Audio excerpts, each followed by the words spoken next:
Lo que dejó en evidencia la inundación del 2 de abril fue una gran improvisación, la incapacidad de una gestión.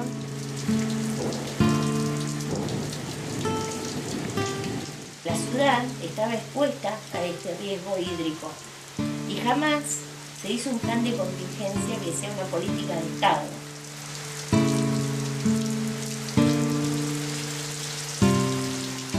La inundación de La Plata es la inundación con más muertes en la historia del país.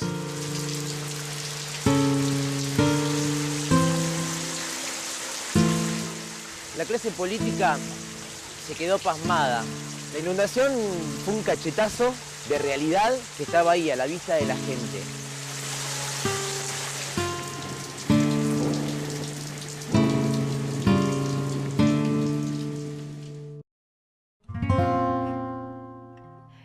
Comenzaron a llegar mensajes de gente pidiendo auxilio. Llegó un mensaje a la página de Facebook muy estremecedor de un chico que estaba arriba de un micro y nos pedía ayuda.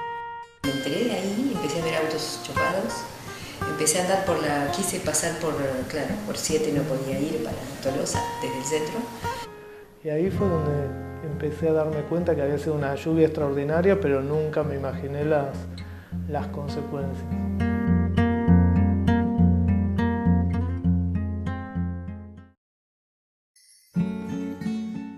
La trágica inundación del 2 de abril nos obliga a valorizar y replanificar muchos aspectos como sociedad. La ineficiencia en los avisos meteorológicos fue uno de esos disparadores, que de haber funcionado correctamente podría haber sido parte de la solución y no del problema.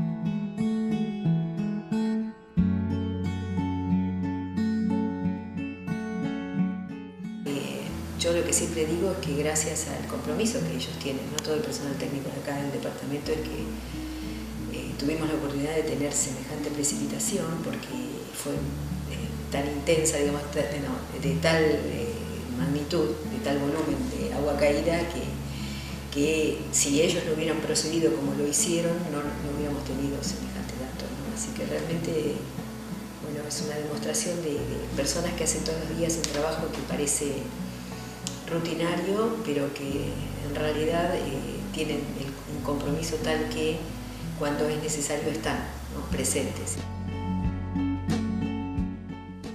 A mí me parecía que era muy importante que se tuviera realmente el dato genuino y, digamos, lo que nosotros aquí en el bosque tuvimos, que esto pasara, digamos, de alguna manera quedara impreso en todas aquellas personas que se dedican a trabajar con temas como son los ingenieros hidráulicos, como son todos los tomadores de decisión, los políticos en todos los niveles, que supieran realmente qué es lo que había pasado, porque eso es lo que nos puede llegar a permitir que el día de mañana estemos mejor preparados para un evento similar.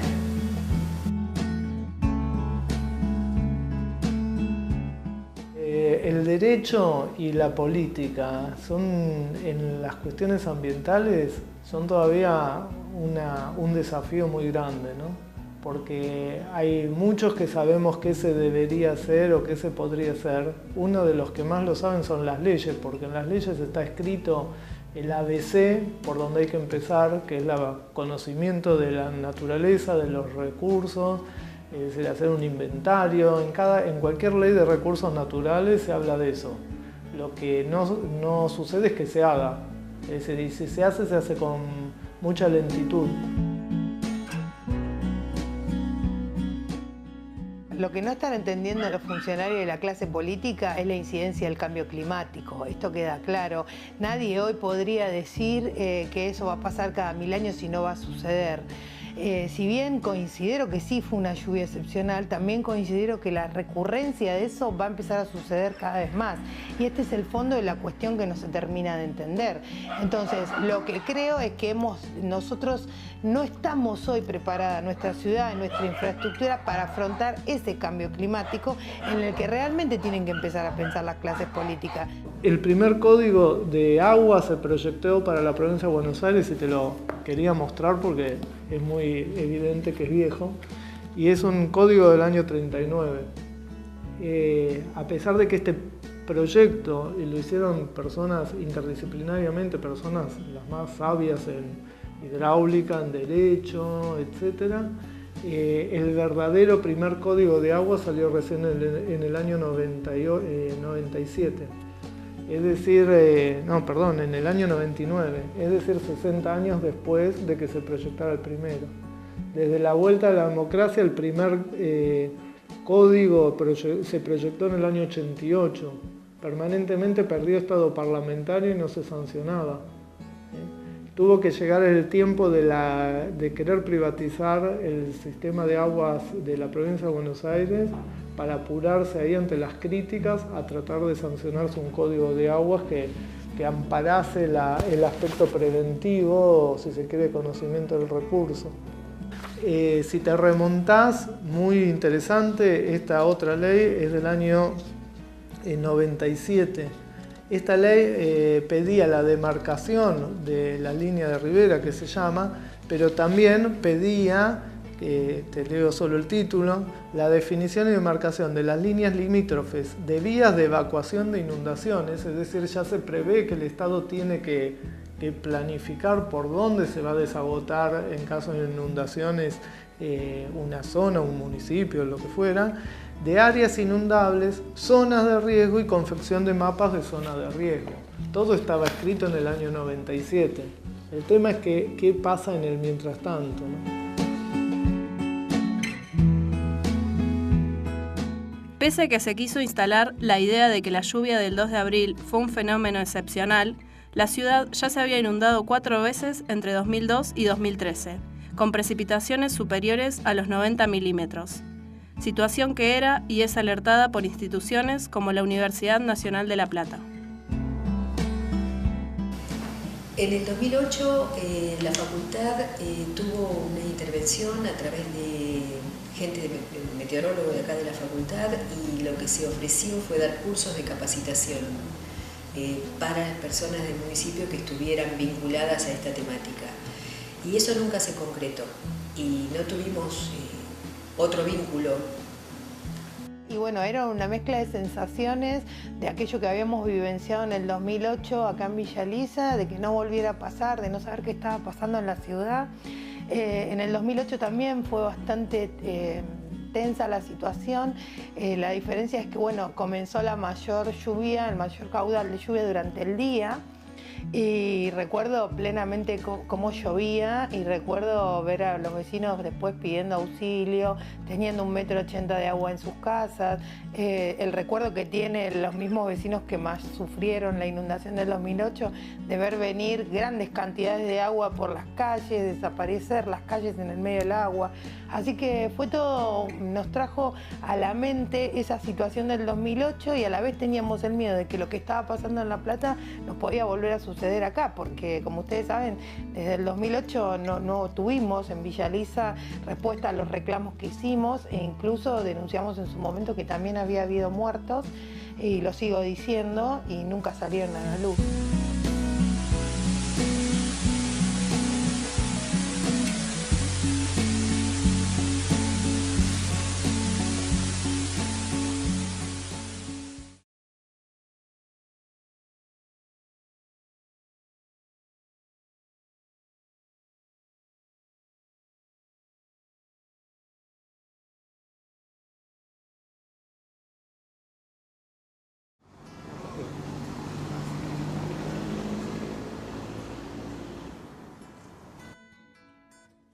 Que comprendamos el clima y el ambiente que nos rodea es vital para un desarrollo sustentable y seguro. Necesitamos investigarlo, recolectar la mayor cantidad de datos posibles. La caída de las comunicaciones con el radar Ezeiza hizo que el 2 de abril la inundación nos sorprendiera sin una alerta temprana, que seguramente habría sido de mucha ayuda. Diego Angeli, aquí el martes a las 9:05 de la noche, dijo que en La Plata habían llovido 313 milímetros. Y no quiero decir que nadie le creyó, pero todo el mundo lo miró a Diego. Claro. Diego, en La Plata llovieron 313 milímetros. Lo miramos todos asombrados. Y quizás si hubiéramos seguido a Diego, se hubiera podido implementar, no yo, las autoridades, se hubiera podido implementar un servicio de emergencia mucho más rápido que el miércoles a la mañana. porque se perdió toda una noche, que fue gravísima. Pero le voy a decir más, eso ocurrió a la tarde, cuando entre las 16 y las 19, en la ciudad de La Plata cayeron 302 milímetros, o sea, 100 milímetros por hora. En la caída de los primeros 100 milímetros ya teníamos la ciudad inundada. Ni hablemos. ¿Y eso a qué hora fue? ¿Y eso a qué hora fue? A las 4 de la tarde, a las 16. O sea, La Plata estaba inundada a las 4 de la tarde ya. Exactamente, exactamente. Yo cuando me entero de la inundación de La Plata es a la noche.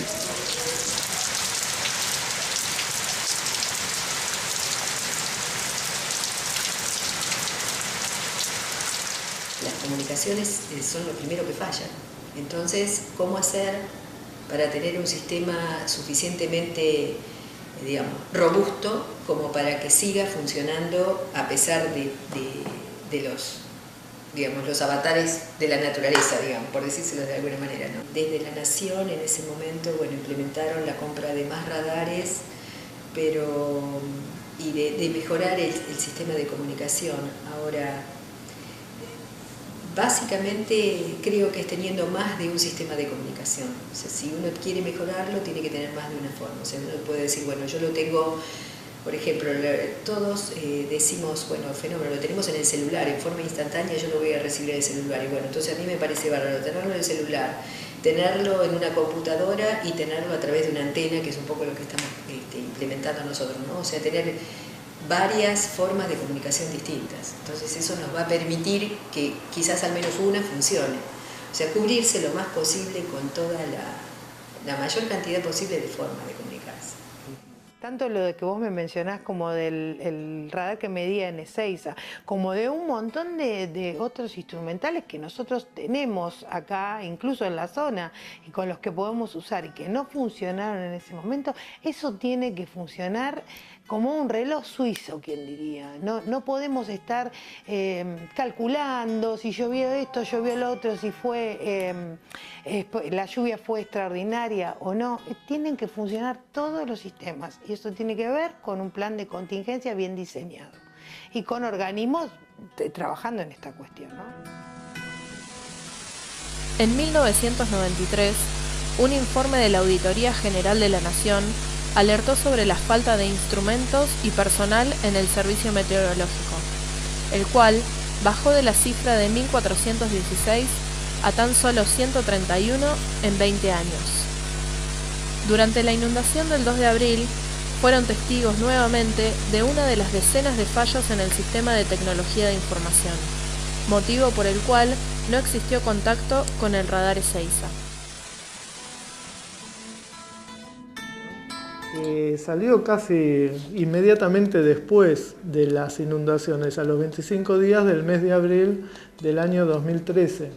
Esta ley cuenta en los fundamentos, en los proyectos, que para comprar la aparatología necesaria para hacer las mediciones tanto de lluvia, humedad, vientos, niveles de agua, niveles de las aguas subterráneas, etc., se hizo el primer expediente para la compra de esos insumos en el año 80 y no se compraron. Después se hizo otro expediente en el año 83, después se hizo otro en el 86, después se hizo otro en el 96 y ninguno resultó con la compra. Obviamente hay ciertos aparatos, pero no está integrada y completa una buena red hidrológica, ¿no?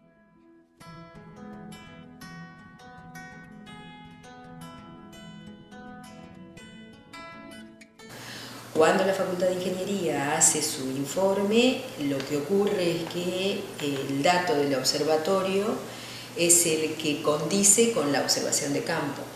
Eso por un lado, o sea, el dato de acá del observatorio les permitió modelar la precipitación que ellos estaban, o sea, que habían observado que había ocurrido, ¿no? La inundación que hubo en un montón de viviendas.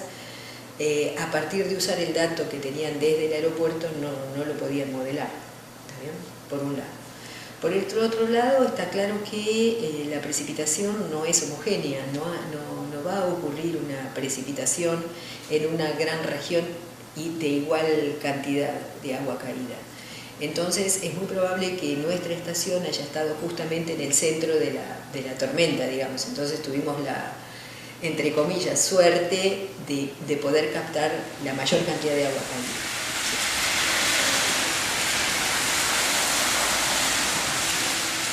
Nosotros en un primer estudio de toda la región de La Plata, la conclusión a la cual llegamos es que necesitaríamos para tener una cobertura absoluta 15 estaciones meteorológicas, pensando que cada una tiene un radio más o menos entre 15 y 20 kilómetros cuadrados, digamos, sobre el cual vos podés decir que el dato que estás teniendo está bien, que lo puede cubrir.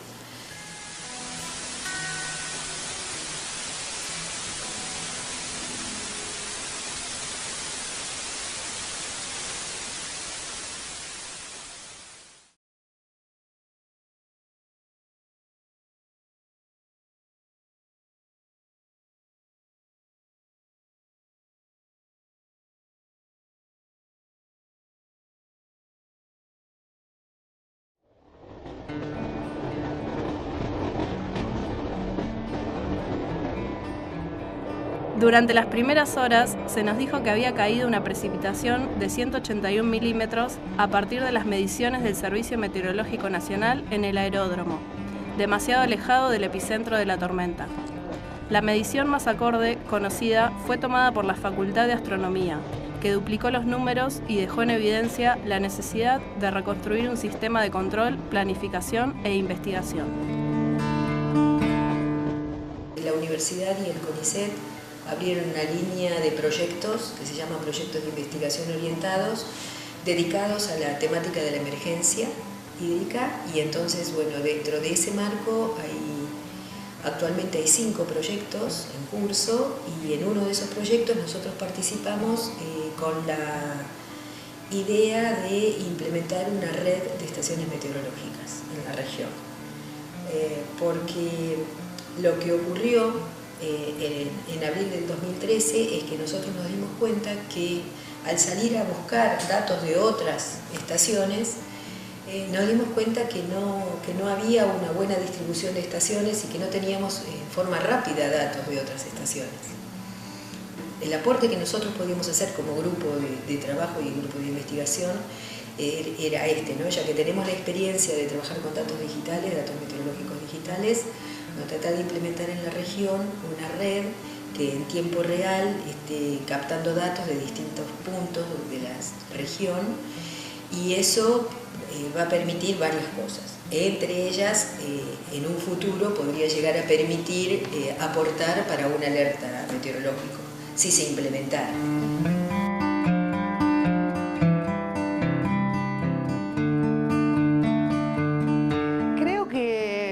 Creo que nosotros en la ciudad capital de la provincia de Buenos Aires, y somos una ciudad ejemplo por tener universidades que estudian estas cuestiones. Primero, creo que hay que darle importancia a eso. Nosotros teníamos un ingeniero que había hecho en el 2007 un estudio que le había advertido al intendente sobre una posible situación, y esto cayó en saco roto. Entonces, lo primero que creo es que tenemos que empezar a pensar que poner todo ese recurso humano e intelectual que tiene esta ciudad en función de trabajar en esas y otras problemáticas.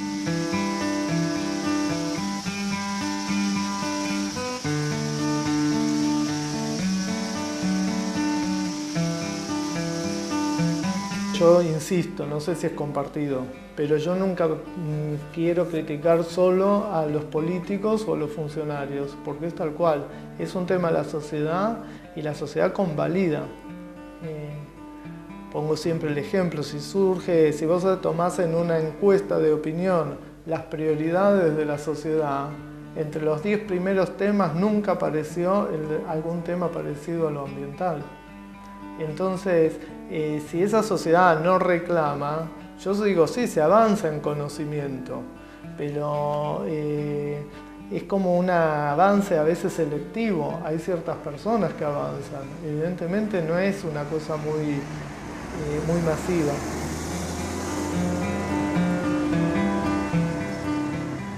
cuando vos hablás de estas zonas de inundaciones y zonas de riesgo, se supone que va a haber un Estado que va a delimitar por la cota de agua si una zona está permitido o no instalarse, habitar, construir. Si lees esta ley está todo desarrollado. Le digo, pero ¿qué municipio le dice a alguien que se instaló mal? Vuelvo a esta ley del año 97 de la provincia de Buenos Aires. Dice expresamente que a costa de quien construye en esas áreas se tendría que demoler la obra. ¿Y dónde lo ves? ¿No? Después hay siempre como una especie de prejuicio positivo, ¿no? Que gente que por ahí no tiene otras alternativas, pero en todo caso es el Estado que también tiene que planificar esa posibilidad de desarrollo social y económico para que la gente no termine viviendo marginalmente en una zona inundable. Es decir, en definitiva, el gran organizador es el Estado, pero también la sociedad tiene que acompañar y también tiene que cumplir. Pero tenemos que empezar a hablar seriamente de cómo actúa la ciudad ante una emergencia o una catástrofe. De educar a la gente y concientizarla en que eso, más allá de que estemos preparados, puede suceder. La realidad es que todo que quedó en evidencia y lo lamentable de esto es que la evidencia cobró vidas. Siempre digo y lo he hecho público que lamento que para que tengamos que hablar de esto tuvo que haber 89 fallecidos o más, porque vos sabés que todavía estamos peleando por conocer la verdad, y no en el 2008 cuando éramos unos pocos diciendo algo está pasando, algo cambia, ¿no? Yo creo que ya la ciudad tiene que ir, pasaron casi 3 años, o estamos a 3 años de la inundación, y todavía seguimos discutiendo si tenemos o no plan de contingencia. Yo creo que cuanto mayor cantidad de radares y de equipamiento haya, mejor vamos a poder empezar a aprender a estar preparados para este tipo de eventos. Lo que está clarísimo es que al tener mejores comunicaciones y mayor instrumental de medición, vamos a conocer mejor el fenómeno. Pero eso de ninguna manera nos soluciona el problema para nada, nos permite conocerlo mejor. Luego hay que trabajar y muchísimo en todas las otras medidas, como dicen los ingenieros, no estructurales, ¿no? En tener un plan, la logística necesaria para que cuando estos eventos ocurran, estar preparados. Me gustaría acceder a una computadora como simple ciudadano y decirme en la próxima inundación qué tengo que hacer. El mapa, el plan de contingencia, hoy yo no lo conozco, no sé si vos lo conocés. Y me gustaría que sea simple, que sea fácil.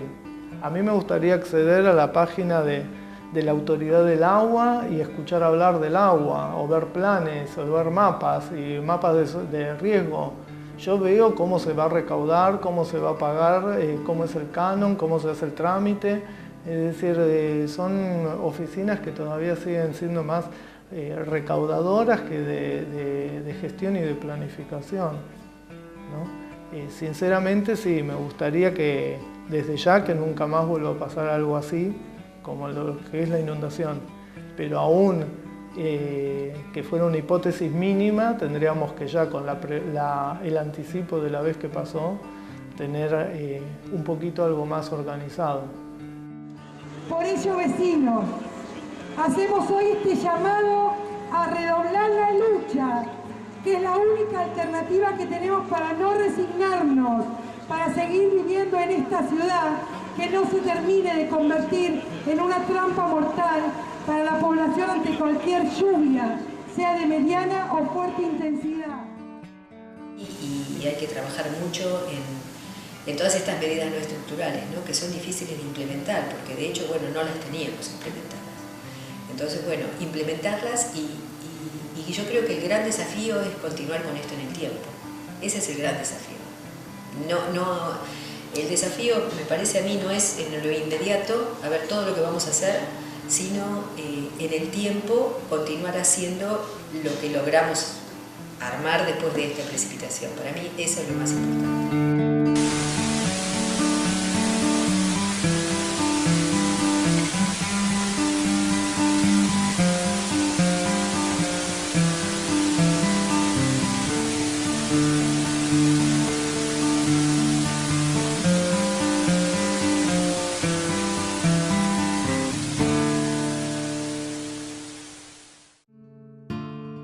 curso de una lluvia excepcional no es una explicación, es más bien una excusa para no reconocer los errores que se podrían haber evitado. Las precipitaciones superiores a 100 milímetros no son una novedad, como así tampoco lo es el hecho de que el Estado tiene la obligación de estudiar, prevenir y planificar en función de los fenómenos ambientales. Estamos en una era donde las tecnologías digitales e informáticas han facilitado enormemente la investigación, pero para eso se necesita una inversión y un compromiso legítimo. Si esto no ocurre, quien termina padeciendo las consecuencias es la sociedad, que queda expuesta una y otra vez.